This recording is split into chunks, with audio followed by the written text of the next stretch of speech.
What's up? This is Ray with Get Real Ray, a place and space for life and business tips from this creative soul to hopefully inspire you on your journey, or at the very least provide you with some laughs. And so let's get into it. Let's talk about finishing up year 2 of house sitting and heading towards year 3. Okay. So I started house sitting, you see, 2024, August 15th, 2024. You can watch my other videos in terms of the whole backstory about how I got into it, but the short version is the place I was renting in Indiana was no longer safe to live in.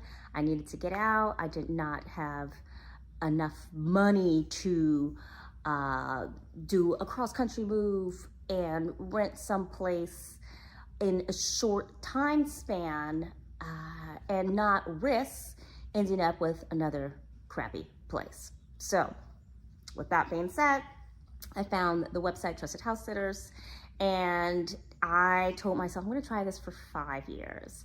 5 years, I'm going to pay off all my debt and I'm going to explore the world. And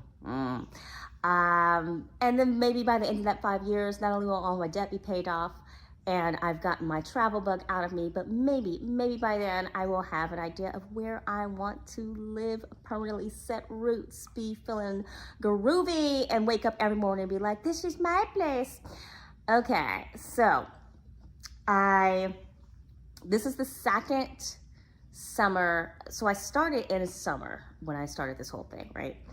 And my first summer I was in California, and then the next summer, actually, I'm just like, I went to my very first house. It was in New Jersey. So New Jersey, then to California, then back to the East Coast to do my wedding work, because I teach wedding dances. Yay!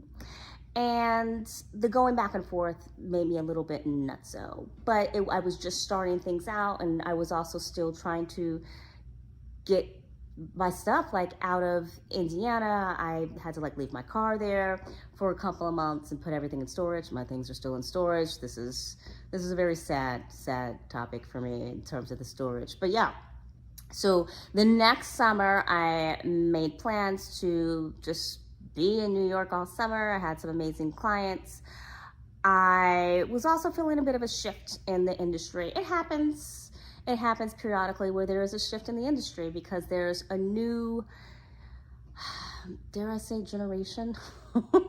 I mean, it's not 20 years, but there's definitely a new group of people getting married and looking for different things. So there was one season where everybody wanted the mashup, and they had 2 or 3 songs that they wanted to mash together and create this fancy entertainment for their guests, and that was fun. I mean, sometimes the mashups I was just like, you guys, this 30 seconds, this song 30 seconds, that's not working. That's not working. We need to fix this music. And then there was the simplicity phase where everyone just wanted to keep it really simple. Everyone was afraid of being on the dance floor. We just wanted simple, 1 or 2 spins, maybe a dip, maybe not a dip. I was like, okay, whatever floats your boat. Then we went back to, we want to entertain people, but instead of mashup, it was all about the perfect song. And I had a few brides who were just like, I need to have this moment in the music. No matter what. I don't care what the rest of the dance looks like. I need this moment in the music. Oh, okay. That was a lot of pressure on the guys, because it's like, okay, dude, you cannot kiss her a second late, or dip her a second late, or lift her a second late. You got to get it down. You need to go audition for Dancing with the Stars, because you need all the help you can get.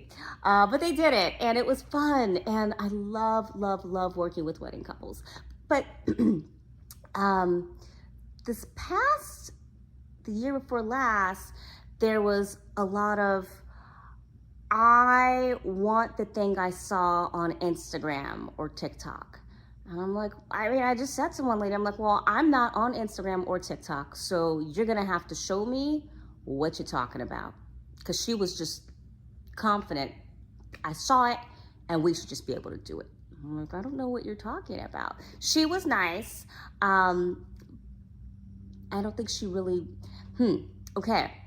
Everybody comes at dance differently, right? And so if you see yourself as someone who's an athlete and you're kind of not really into dance because that's not what athletes do, then being asked to become a dancer for a day may feel a little bit uncomfortable or challenging or just weird. I don't know. I'm not really sure what, but then she fell in love with this thing from social media, so maybe she just didn't like me. I don't know, but I did enjoy working with them. And couple, if you see this video, please know I really did enjoy working with you, and I hope you enjoy working with me. Oh my goodness. So all the same though, I had more than one couple reference the same thing from social media, and one couple spent all this time teaching themselves this thing and then came in at the last lesson like, let us impress you. And I'm thinking, why didn't you include me on the conversation? Because I've been working to get you this other stuff, and now we're at the last lesson and you've decided you want to do this other thing, which is totally fine, but now I'm being asked to top that. Had I had more than 10 minutes notice, I could have researched something to top that and been like, hey, what do you think of this as your grand finale? Or I love what you just did, but maybe you should save that towards the end because you don't have enough time to learn something that's twice as fabulous. That's the other thing, is I don't spend months with my couples. I used to work for a franchise, so it's not like you have to learn a dance and study for 3 months or 6 months. Like, no, we can get this done in a very short amount of time, but you got to put in the work. So if you're coming at me wanting something that would normally take a couple, 3 months, 6 months to get down, and you want me to teach you that in like one day, it's not happening. So yeah, the terms of like realism, being realistic, that kind of goes in and out when it comes to the profession of teaching wedding dances. Now, to be fair, I don't think it's just with wedding dances. I mean, I've taught other types of choreography, and you know, when you're dealing with pageants or any kind of competition, a lot of times, especially when the parents are involved, they're like, oh, my child should just be able to do this. And I'm like, well, your child doesn't have the muscle strength to do that. Your child is really flexible in one area, but that's their one trick. So once they do that one trick, or your child killed it last time because they were cute, and you know, if you got props and you're just being cute and you're young, that's great. But now they're a little older and just being cute might not be enough. So do you want them to dance and possibly win, or do you want me to just have them walk around and be cute? Anyway, here we are. And yeah, this summer I'm back on the East Coast, but I did not have any wedding dances. And I was a bit sad, partly because there was a couple I wanted to work with, and he seemed to really want to work with me. But I kind of said to him, like, I want you to make sure you are sure. And I think the bride-to-be talked to him and was just like, let's go somewhere else to do something else. I don't know, right? But lo and behold, it did not happen. It did not happen where we connected. They wanted a specific style of dance, and my teaching method is what it is. And so I think he was really thrown off by that, and you know, whatever. It's like, I can get you there. I just need you to be patient and just roll my way. Don't expect me to do it your way and like make it perfect right now, because there's a system. I have a system. But anyway, they're a really sweet couple, and they're getting married in like 2 months, and they're a sweet couple. If you see this video, I wish you the best of luck, and I think you're adorable, and I hope you did not give up or think things were gonna be too hard, but that you found someone who matches your style, because I think they were lovely, and I was so excited to work with them. But anyway, I came to the East Coast, and I did decide this is gonna be my last, okay, I always say, this is gonna be my last summer on the East Coast. I don't know. Now, I've done 4 properties this summer since June.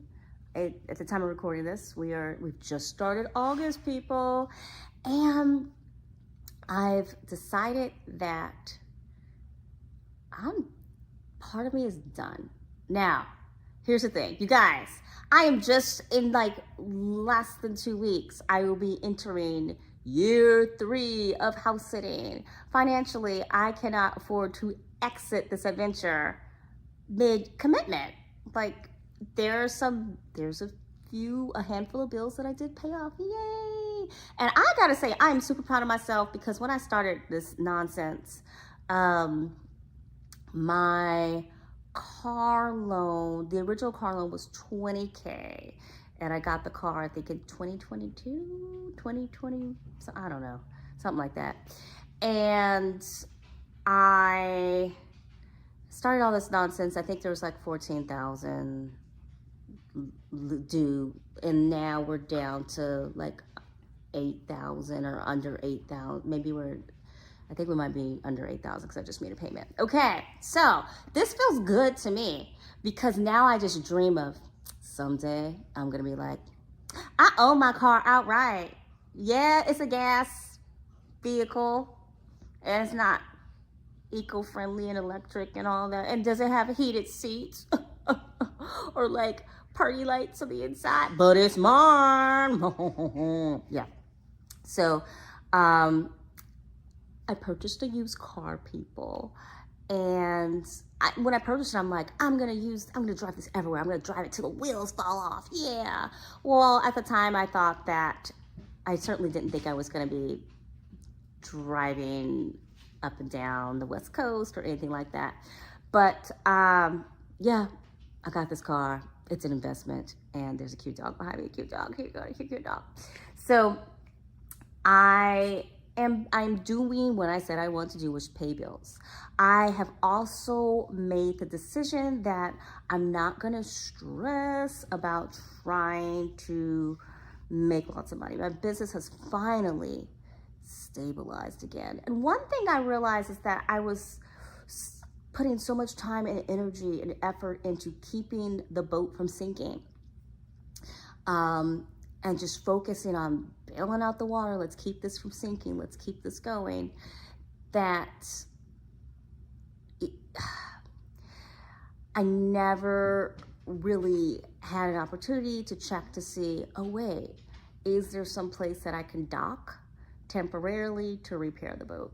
So this is a period where instead of me, look, I still do my little extra English lessons for some extra money, but it does take time and energy. Sometimes I don't want to ask, what's your job and how was your weekend? I just don't, because for my friends that I've been doing this with for like the last 4 or 5 years, it's great because I genuinely care. Like, yeah, girl, how was your weekend? I haven't seen you since last week. Yay. I love talking to them. But when you are online for 4 hours straight asking the same questions, so tell me, what do you do? Okay. And how can I help today? And some people just don't want, they don't want feedback. They're like the wedding couple. They're like, let me impress you. And I'm like, oh, okay. Thank you for seeking to impress me with your English vocabulary. Would you like some pronunciation correction or not? I don't know what's happening. And I am glad that website has upped the pay just a little bit. That is nice because I was teaching for them for like 4 years or something with no pay change. But it's not my job. It's not my full-time job. And so when we come to this whole house sitting thing, a friend of mine said, why don't you do Rover, because then you can get paid. She was telling me like she pays $100 a night for someone to stay overnight with her cat. And I'm thinking, you crazy, son. That's the voice in my head, right? And then I talked to somebody else who's also like, yeah, I actually make money from people I'm over and I charge $70 a night. I'm thinking, well, it works for them, but that person's crazy and that person has their own home, so they're boarding, so people just bring the pets over. I don't know, because I don't have my own home. I'm staying in their home, and I don't want to feel like I have another job. I don't. I have a job in the arts, and it's not paying me what I want it to be paying me. So because of that, I started my own business. So that's 2 jobs. And my own business wasn't making the kind of money that I needed it to be making. So I teach on a third-party platform, still under my business name and tax information, but it's still through a third party, and I don't like being so reliant on a third party. So it feels like I have 3 jobs. That's not including the little weekend English lesson, 4 jobs. And so now you want me to get on Rover, 5 jobs? Yo, come on. I used to love watching In Living Color, may have just dated myself, but I'll try to find a link and put it in the comments. If you're watching this online, I'm going to try to put it in the comments. And if you're not watching this online, but you're listening to, well, the podcast, I don't even know if this one's going to go on the podcast, because technically it's supposed to be the house sitting video, not the business fix your life video, but it's kind of straddling both areas right now. So anyway, oh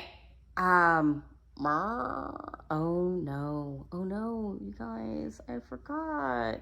Straddling both areas, fix your life. Oh, ooh, I gotta think. Okay, so with In Living Color, there was this skit that they would do where it was a Jamaican family living in the U.S. and each family would come home and it'd be like, how many jobs you got, man? That's like my random generic Islander accent. Don't come at me, okay? I know I don't really sound Jamaican. I just sound crazy. I got that. So anyway, each family would come in and, how many jobs you got? And it's like they're talking about, I got 6 jobs, man, and they're changing clothes to get ready for the other job. It was just hilarious because there was this, like, especially in the U.S. where we're like, oh, those immigrants are coming over and taking all of our jobs and or they're just here to get free services.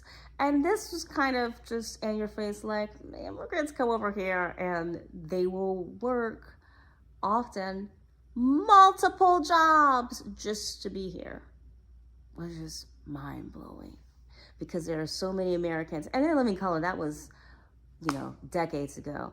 But today, this is recorded in 2026. So in present day, in the U.S., there are a lot of people who don't want to work. They don't. And I've worked for a very long time. I've worked many jobs, many different industries, and I'm feeling like, yo, I don't want to work. No. But I do feel in a way that I've earned that right. I've earned that right to be like, I don't really want to. Now, to be fair, if all I got to do was the work that I really love doing, then I'd probably be singing a totally different tune. Like, oh my gosh, I get to do my artsy stuff all the time. Yay. I love my work. Whoop, whoop, whoop.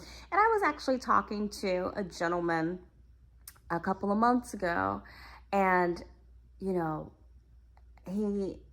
I was talking to him and his wife, and she was like, yeah, we're not sure if we should do early retirement because most of our friends in this area are retired. But then on the other hand, it's kind of like we're a bit young for retirement. So I said, well, what are you going to do with yourself? And she's like, that's the thing. I don't know. And he's like, I love my job. So even if I retire, I'm probably still going to be doing what I do. And I thought that's so amazing because he's in a job that he loves, right? And that's another thing, is this myth that if you work and you must hate your job unless it's your own business. Like, no, there are people out there who are passionate about what they do and they get paid for it. And that's a beautiful thing. That means they're offering something that the world wants and needs, and they feel that they're being effectively or properly compensated for it, and they're not mad about that. And that's a beautiful thing. So, lo and behold, I am feeling, I had a house sit just a couple days ago. It was my second time being in this home. And I said to myself, this is nice. I want this. I want this. I want a house like this. I want lovey doggies licking my face like this. This is so nice. This is so nice. It had the perfect mix of high ceilings, and I'm just imagining, okay, so we could have a beam run across, and then I could put my aerial silks here. It'd be nice if the ceilings were a little bit higher, but that's okay. That's okay. This is still doable, and I could have friends come over to visit, though I only have like maybe 3 friends that would actually possibly consider visiting me. And there's this nice area for we can have dinner parties, but I don't even think, well, they'll be scared to come eat at my place because they're like, you're vegan and you have all those allergies, so you must not cook very well. So yeah, you know, my dream, it was a little off, but still my dream. And part of my brain is saying, but didn't you say you wanted to live in like Hawaii? And don't you want your own avocado grove? But still, and I hate the snow. This house is on the East Coast. But I'm like, this is still nice. If I could even have something like this would be great. And then I left that house and came to this house. I'm like, yo, this is nice. This is nice. This is nice. What I gotta do to live over here, y'all? And this house is gorgeous.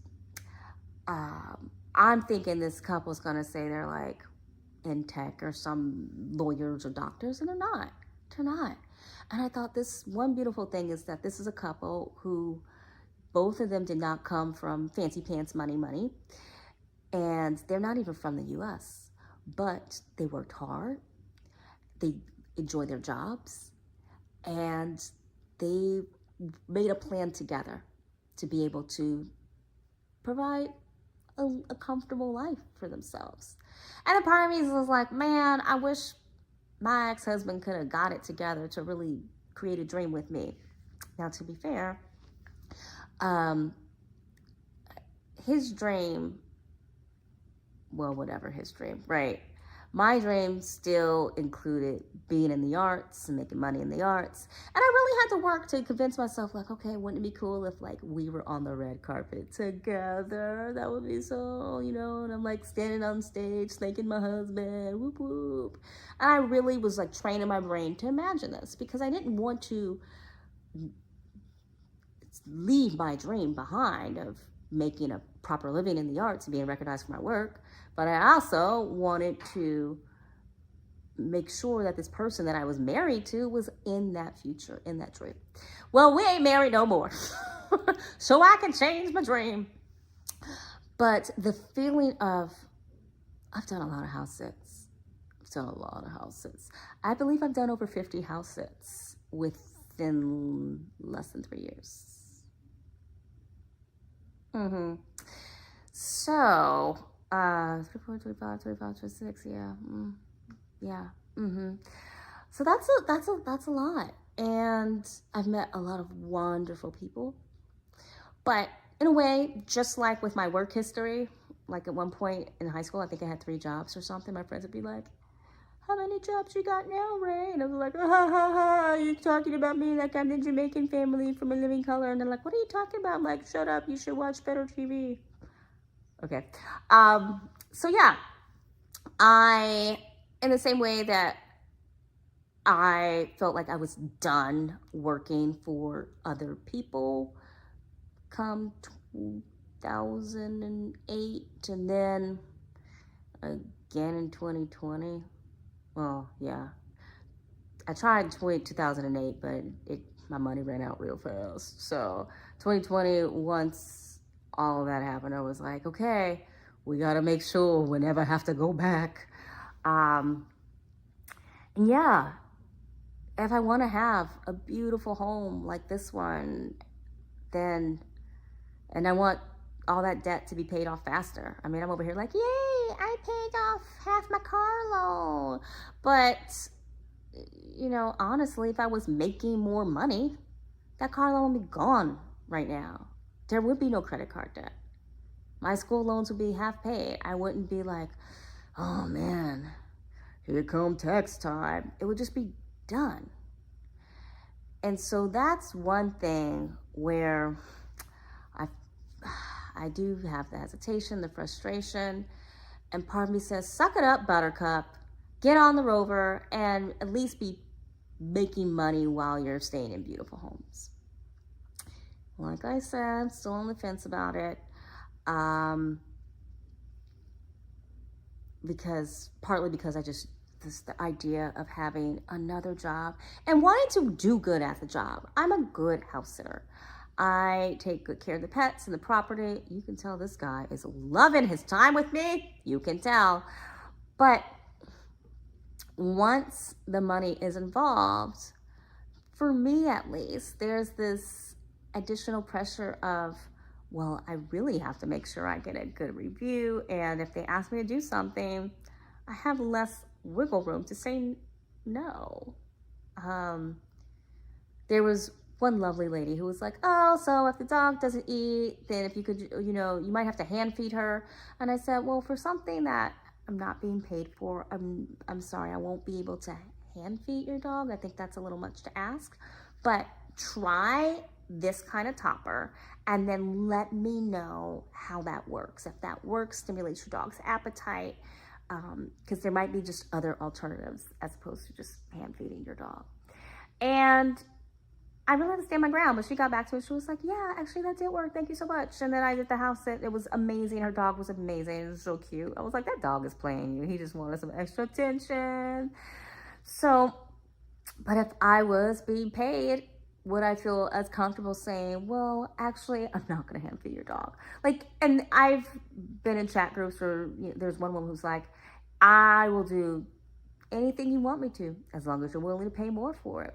Part of me wishes I had that attitude, but I just don't, right? I don't want to hand feed your dog. I do not. And so even if you're like, Ray, I will pay you $1,000 per doggy meal, there's a little part of me that's just be like, you can't buy my soul. No. Also, I have a job.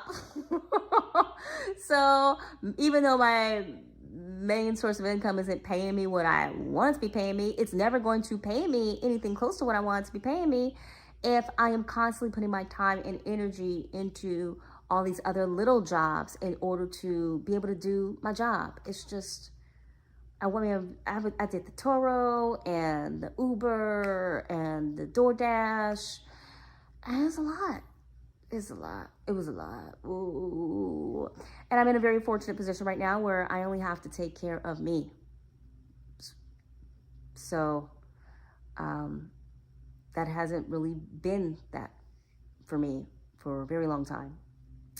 So yeah, I feel like, if I'm okay making less, look at my sad, broke face. Oh, if I'm okay making less, then that should be okay. That should be enough.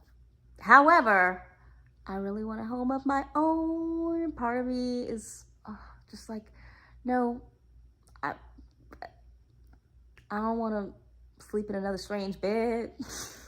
Is there a handsome man next to me in this strange bed?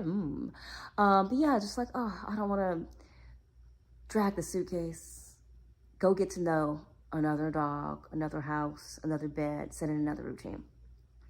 So that is part of that.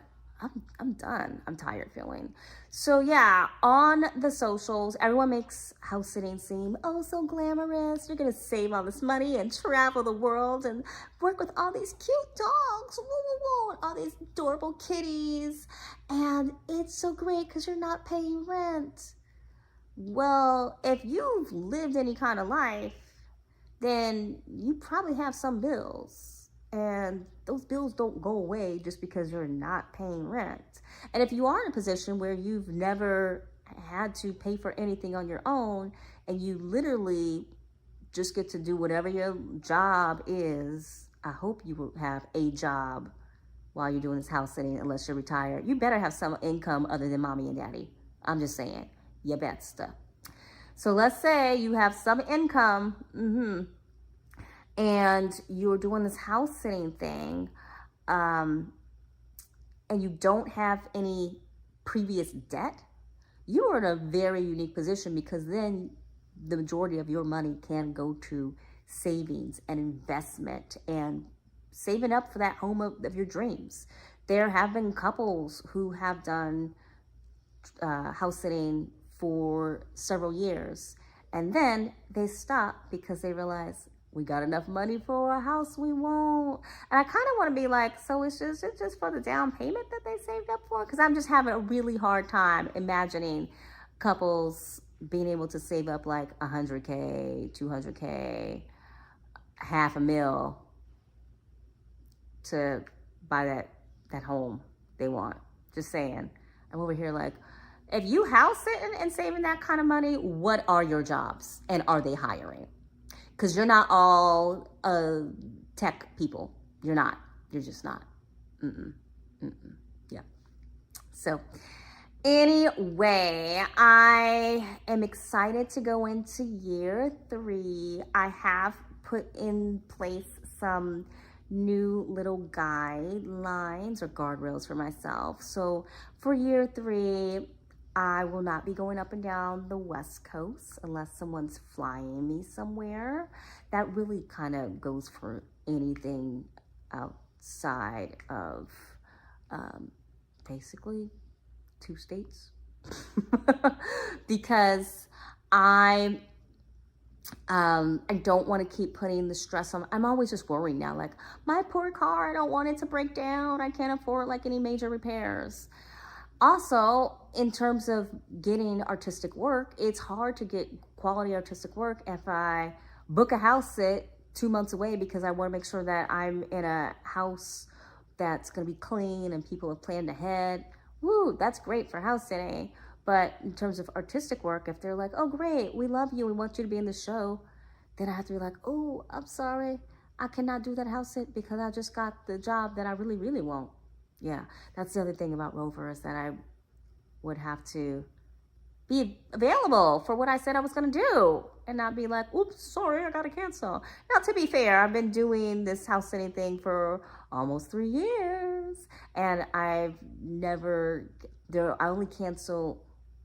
I was going to say, I've never canceled. But there was one lady who added an extra dog, and there were so many different needs for all these dogs. I was like, I'm sorry, I don't feel comfortable anymore. And she had plenty of time to find somebody else. So, and then there were the house sits I was going to do in Canada, but the Canadian government said, no, you don't have a regular job, and we're worried you're going to just try to stay here. So, yeah. And hello, if you're thinking of house sitting in Canada, they consider house sitting work, just FYI. Now, I know a lot of y'all don't be revealing what you're going to be doing, and that website that I'm on, they have their little letter, but just saying is a risk. And they're not the only country that it's a risk for. There are some countries that say, yes, you can house sit, work. They consider it work. And you can also work from our country, right? So I can work online. But there are some countries that are like, no, you cannot work online, and you can't like house sit for somebody, because that's something that people pay for, and they could be paying somebody in this country for. Yeah. So if you have not started house sitting and you're thinking about it, things to consider is how much you got saved, or how much you're hoping to save. The fact that you will be hopping around from house to house if you are doing this full time like me, if you actually have your own place that you live in or rent and you just do this for funsies to check out how other people live, that's cool. I did meet one young woman who, she was being paid to house sit, but she also had an apartment she rented, so she would find a free house sitter for her pets while she would go and get paid to watch someone else's pets. I thought that was kind of interesting. But again, I got enough jobs. That's a lot of juggling. I don't want to juggle. I don't want to juggle a lot of stuff. Just don't. And then also keep in mind that it's okay to be know when you've reached your limit. You don't have to say yes to every house sit. You don't have to love every pet. But I really love these dogs. So there's that. Okay, well, that's my update going into year 3. Whoop, whoop. I'm excited for year 3, partly because I know I calculated it, and year 3 and 4 is where I will see the biggest changes in the debt going down. So that I'm really excited for, because I'm just tired of thinking about it. All the wrinkles, y'all. All the wrinkles is from life choices. When you think about it, debt is life choices, right? I made life choices. Maybe they seemed like a good idea at the time, but I'm paying for it now. So yeah. Now there are a couple little things that I have kicked back up to the top of my list that will help generate higher income doing the work that I already do. That doesn't include the rover. So I don't know about the rover. I don't know. You can put in the comments below if you think I should just suck it up, buttercup, and just sign up. I could.